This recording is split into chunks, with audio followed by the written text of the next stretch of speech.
Okay, in this video we're going to start section 1-2, and that is linear equations with a single variable of one variable. So what is a linear equation in one variable? Here's our official book definition. A linear equation in one variable x is an equation that can be written in standard form. Some number a times x plus or minus some constant b is equal to 0. Where a and b are both real numbers, and a is not equal to 0. And how do we solve a linear equation? Very similar to what we had. Ax plus b equals 0. Now we have 3x minus 6 equals 0. And how would we solve that? We start with our original equation. We want to get x alone by itself, usually on the left-hand side. It doesn't have to be the left-hand side, though.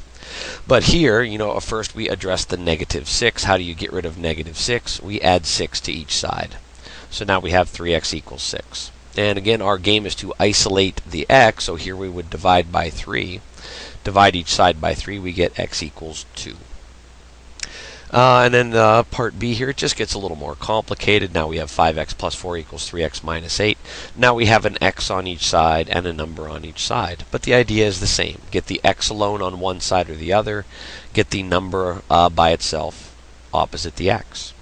So here the first thing we address, looks like they subtracted this 3x from both sides. If we subtract it out of here, 5x minus 3x is 2x. And now we want to get rid of this plus 4. So we subtract 4 from the left side. And if we subtract 4 here, negative 8 minus 4 more takes us to negative 12. So now we have 2x equals negative 12. And then we want to divide each side by 2. Negative 12 divided by 2 is negative 6. X equals negative 6. That stuff you were probably doing in pre-algebra, again in algebra, and then even in algebra 2. So this is just like a little review, and we'll eventually take it a step farther. Now here we just have more stuff going on. Solve, here's our 6 times the quantity x minus 1 plus 4 is equal to 3 times this quantity 7x plus 1.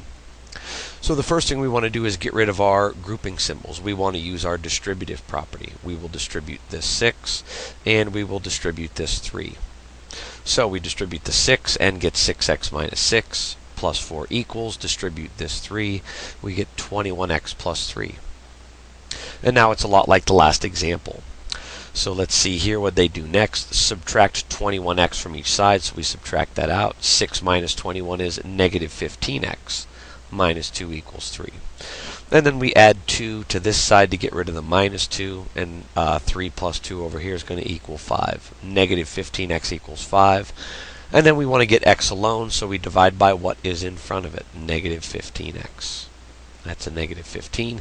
And then we reduce. 5 over negative 15 reduces to a negative 1/3. Alrighty. And now we're going to talk about equations that lead to linear equations.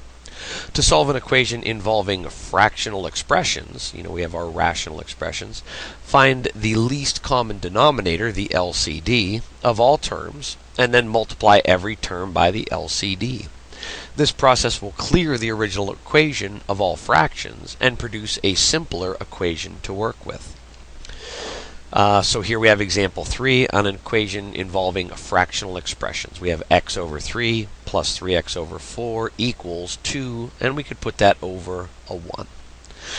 So it says we can use our least common denominator, our LCD, to get rid of all our fractions. I'm just going to rewrite this here. 3x over 4 equals 2 over 1.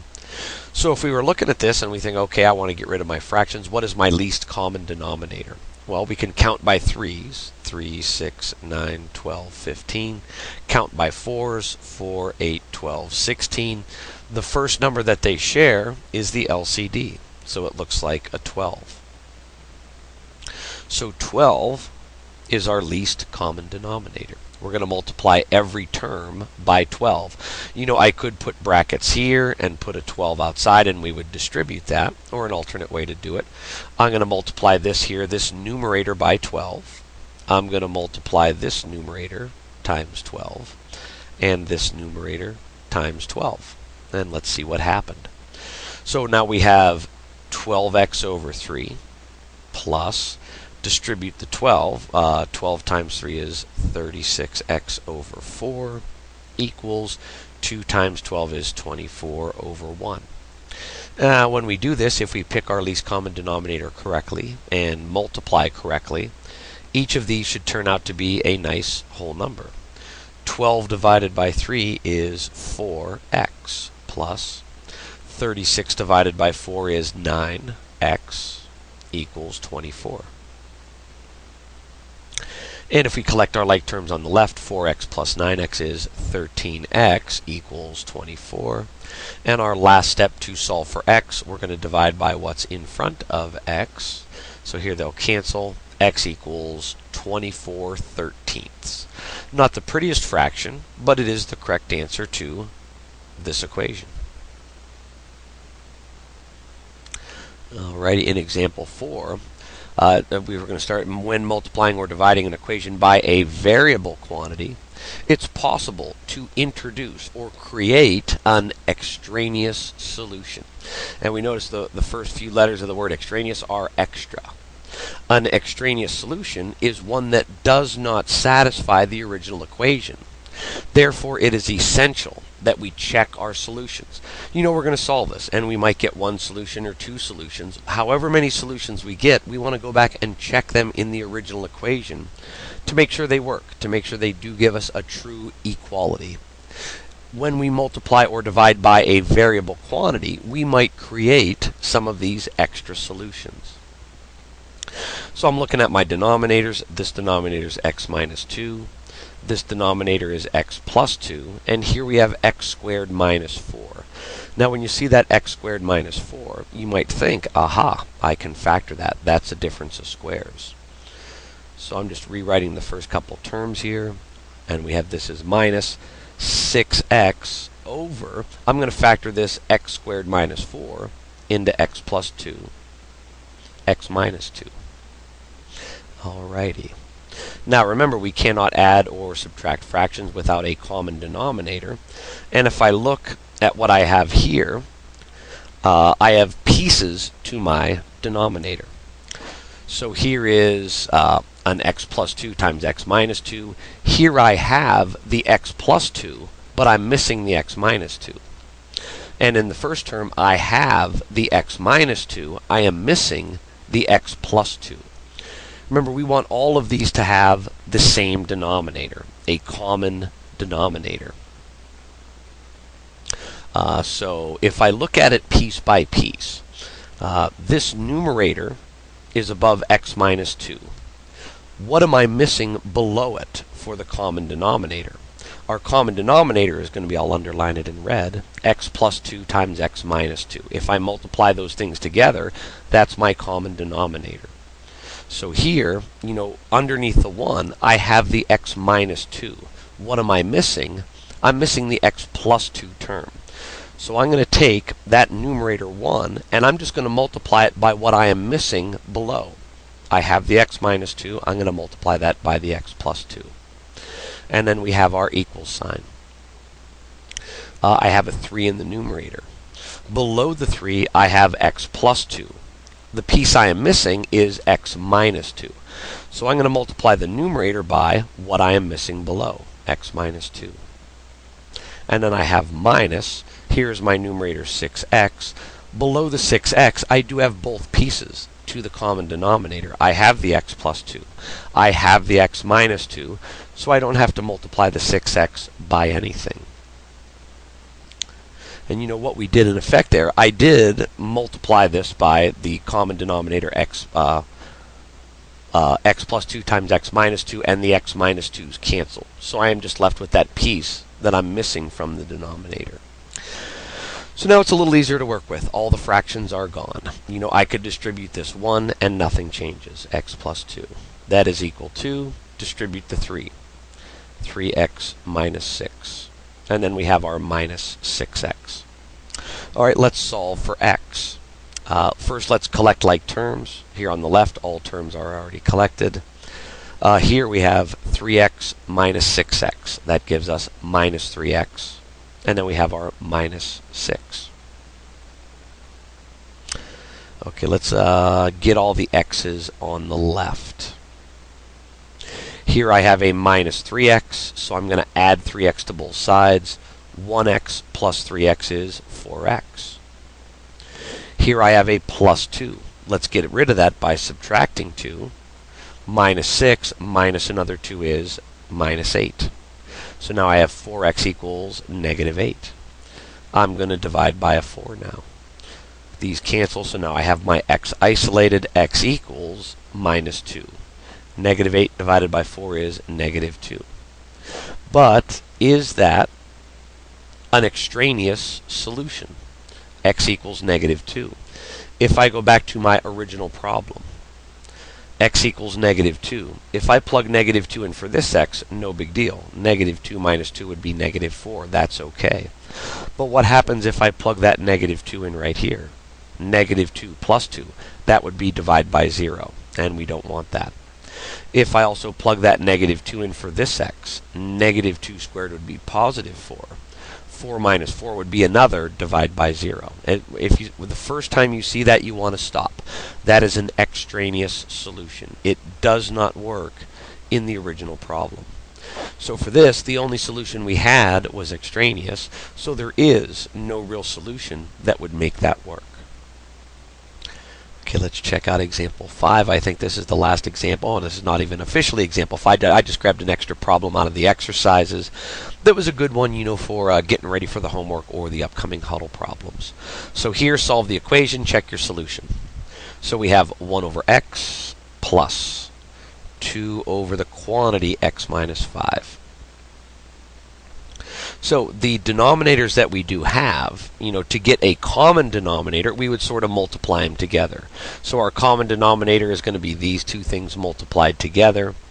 And just like the last one, let's see here, we have our numerator is a 1. So we have 1. We have the x piece of our common denominator. What are we missing? X minus 5. So I'm going to multiply this numerator by what is missing beneath it. Plus. This numerator is a 2. Underneath it we have the x minus 5, but we're missing this piece, the x. So I'm going to multiply the numerator I have by what is missing below it.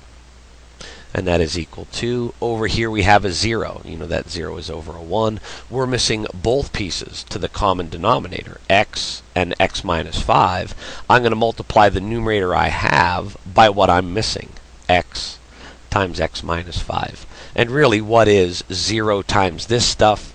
It's just going to be 0. So we don't even need that. All right. Distribute the 1. So we just drop the parentheses. X minus 5 plus 2x is equal to 0. And we want to solve for x. So let's get our x's on the left, everything else on the right. So here on the left, if I collect, x plus 2x is 3x. And if I add 5 to get rid of this minus 5, add 5 here so that's gone. Add 5 to the other side. Now, divide by 3. So these cancel. We have x equals 5/3. So there's our answer.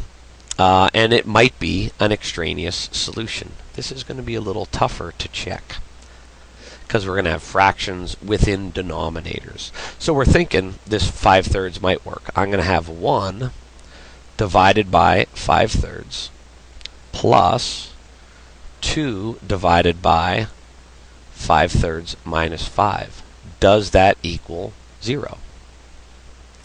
All right. So here the first part's easy. 1 divided by 5/3. A fraction divided by a fraction, I invert and multiply. So this is going to be 1 divided by, or times, 3/5 plus.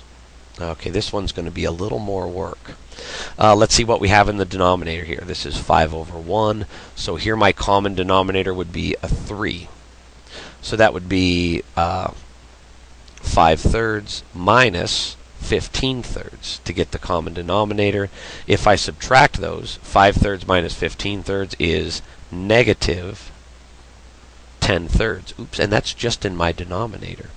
So this is negative 10/3 underneath a 2. So 2 divided by negative 10/3, I would invert and multiply. 2 over 1 times negative 3 over 10. And if I multiply straight across, I get negative 6/10, which reduces to negative 3/5. So 3/5 plus negative 3/5. Does that equal 0? Yes. Well, if I add those together, they're going to cancel out, and equals 0 equals 0. So that solution does check. It's not extraneous. It does work in the original problem. Oops. All right. Let's see what's up next. A couple practice problems. So in the first one, solve the equation, check your solution. Here your common denominator is just going to be a number. So you should not generate an extraneous solution for number 44. Number 56, we have this numerator over y plus this numerator over y equals 100 over 1. So you are going to need a common denominator over here. The very last one, number 68, make sure to factor this, which will help you come up with the common denominator. So pause the video, try those problems out, and then start her back up and see if you got them right. So let me move some of this out of the way. So here, don't forget under that 3 we're going to put a 1. So we have our denominators are 5 and 2 and 1 and 10. What would be the least common if we count by 5s? 5, 10. Count by 2, 2, 4, 6, 8, 10. Count by 1s, we can count up to 10. This already has a 10. So our common denominator is going to be a 10. So we could do it this way. We're going to multiply, this x over 5 and this x over 2 equals 3 over 1 plus 3x over 10. We're going to multiply everything by 10. I'm going to multiply this first term times 10. The second term times 10, the third term times 10, and the last term times 10. So if I multiply here, numerators together, I get 10x over 5. Minus. Here I'd multiply and get 10x over 2. Equals 3 times 10 is 30 over 1. Plus, here we got 10 times 3 is 30, x over 10. Now, each of those are going to reduce to a nice whole number. 10 divided by 5 is 2x, minus 10 divided by 2 is 5x, equals 30 divided by 1 is 30, plus 3 divided by 10 is 3, and we have our x there. So all the fractions are gone. It's a little easier to work with. On the left, we can combine x's. 2x minus 5x is negative 3x, and that's equal to 30 plus 3x. Let's subtract 3x from both sides. So if we subtract 3x here, negative 3x minus 3x more, it takes us to negative 6x equals 30. And to isolate the x, we divide by negative 6. So here the negative 6's cancel. We're left with x equals 30 divided by negative 6 would be negative 5. And since we did not multiply or divide by a variable quantity, just a number, that number 10, we don't have to worry about an extraneous solution. We should be able to throw that in and it will work just fine. So here, number 56, solve the equation and check your answer. If not possible, explain why. And the only trick here is, we do need a common denominator. Over here we have y's are a common denominator. So that side's good to go. But don't forget, we need that same common denominator over here. So I need this to have a denominator of y. So I'm going to multiply the denominator by y. I'm going to multiply the numerator by the same y. So now everything has a denominator of y. So we can just sort of ignore it. When we combine this side, we're going to have our 17 plus y in our first term, plus this is going to be 32 plus y, and that's now equal to 100y. So let's collect everything we can on the left side. Y plus y is 2y. plus we have our 32 and 17. That adds up to 49. And that is equal to 100y. This time it might be easier to get the y's on the right-hand side. So let's subtract 2y. Subtract 2y from 100y. We're left with 98y equals 49. And to get y alone, divide by everything in front of it. We're going to divide by 98 on each side. And those will cancel, so we're left with y equals 49/98. And if we look at it, if we double the numerator, double of 49 is 98, so we can reduce that down to the nice fraction, 1/2. Y equals 1/2.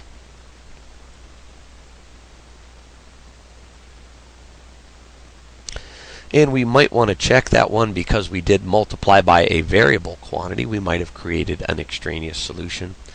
So if I plug in all y's with a 1/2, we would get 17 plus a half, all divided by a half, plus 32 plus a half, all divided by a half, should equal 100. And there's a lot of fractions in there. It might be a little scary, but remember, when we divide by a fraction, we invert and multiply. So if I bring this up and multiply, it becomes a multiply by 2. So I'm going to have this as 2 times that quantity in parentheses, and now the divide by half is gone. Same here. Dividing by a half is like multiplying by the reciprocal 2, so I'm going to put a 2 here. And working within the parentheses, I don't have to combine that before I distribute the 2. Distribute the 2. 2 times 17 is 34, plus 2 times a half is 1, plus 2 times 32 is 64, plus 2 times a half is 1. If I add that up, it better equal 100.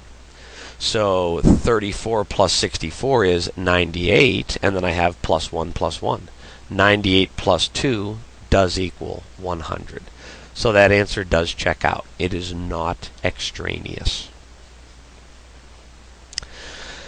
And our very last one, of course, we save the best for last. Looking at this, I have part of my denominator is x minus 2. I have this x plus 3. If I factor this denominator, it would factor nicely into x minus 2, x plus 3.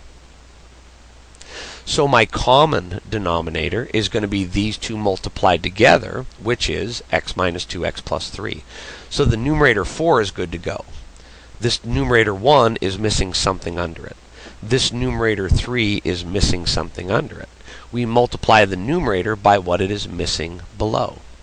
So this numerator 1, beneath it I have the x minus 2. I'm missing the x plus 3 part. Plus, I have the numerator 3. Below that, I have the x plus 3 part of the common denominator, but I'm missing the x minus 2. And that's going to equal the 4 has both pieces below it. So we just need the 4. So distribute the 1. We just drop the parentheses, x plus 3. Plus distribute the 3, 3x minus 6. And that is equal to 4. Collect our like terms on the left. X and 3x is 4x. 3 minus 6 is minus 3. That should equal 4. We're going to get x alone, so the first thing I'm going to do is add 3 here. So we have 4x equals 4 plus 3 is 7. Divide by 4. X equals 7/4. And we did multiply or divide by a variable quantity, so we might be worried about extraneous solutions. So here I'm going to have 1. And I could change this even to a mixed number. This might be easier to evaluate with a mixed number. 1 3/4. And as a decimal, think $1 3/4. $1.75. $1.75. So here we're going to have $1.75 minus 2 plus 3 over $1.75 plus 3 equals 4 divided by, I'm going to need the calculator here. I want to do $1.75 squared. $1.75 times itself, $1.75, is 3.0625 plus that x is $1.75 minus 6. All right, it's looking like it's going to be pretty nasty, but it might not be too bad. Oop. Here is 1 over $1.75 minus 2 is negative a quarter, plus 3 over $1.75 plus 3 is $4.75, and that equals, here's our numerator 4, and I bust out the calculator. So I want to add these. 3.06, oops. Where's the clear button? Clear button, there it is. 3.0625 plus $1.75 minus 6 equals negative, oops, 1.1875. 1.1875. Now that might look nasty. You're thinking I need common denominators, I need to do all this stuff. We can just check it with decimals. And we have our basic calculator. So an easy strategy here might be change everything into decimals and see if it is true. So 1 divided by a negative quarter. 1 divided by 0.25, and I know that answer is going to be negative, a negative 4. Negative 4 plus. What is 3 divided by 475? 3 divided by 4.75 is, ooh, did I type that in right? I'm going to double check my work just in case. 3 divided by 4.75. 3 divided by 4.75 is, let's just round this off to 4 spots, 0.63158. 0.63158. Hopefully that equals this. And that is 4 divided by, where's the negative? Negative, oops, I didn't, negative 1.1875. 1.1875. And I think I put the negative with the 4, but it's okay. As long as we divide that, we know the answer is going to be negative. Negative 3.3684. 3.3684. Negative 3.684. Ooh, and it's looking good. Because if I have negative 4 plus that decimal, so here I have 4 negative, that's my negative 4, plus 0.63158. 0.63158 equals, oops, equals, aha, 3.3684. That's what we have on this side. So that answer does check. There is not an extraneous solution. And that's the end of the practice problems. The assignment for this section, 1-2 day 1, I have a worksheet. I should have copied that and passed it out in class. If you're at home, maybe sick, or you missed class for any other reason, check my teacher website. That might be on my teacher website or my YouTube channel.